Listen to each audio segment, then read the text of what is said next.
আসসালামু আলাইকুম ভিউয়ার্স, কেমন আছেন আপনারা?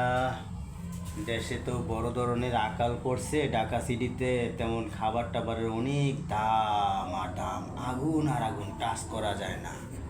হাত দিতে গেলে হাত পুড়িয়ে যায়। কি বলবো, দুঃখের কথা। তো আজকে যে কথা বলতে চাইছিলাম, আমার বাসায় এই যে পুঁইশাক আনছি, তরকারি পাকায় খাওয়া দাওয়াও করছি। অবশিষ্ট যে শিকড়টা আছে আমি টপে লাগাবো ছাদের উপর। এটা গাছ টাছ হলে আপনার বৃষ্টি কাতলার দিন আসতেছে, বৃষ্টি হবে, হয়তো বা নিচে জমি খালি থাকলে লাগাবো, আর যদি জমি টমি না থাকে ছাদের টপের উপর লাগাবো। তো তো বাজার খরচটা বাইচা যাবে, গাছ হলে এখান থেকে সবজি নিজেরই খাইতে পারবো। আসসালামু আলাইকুম, ভালো থাকবেন।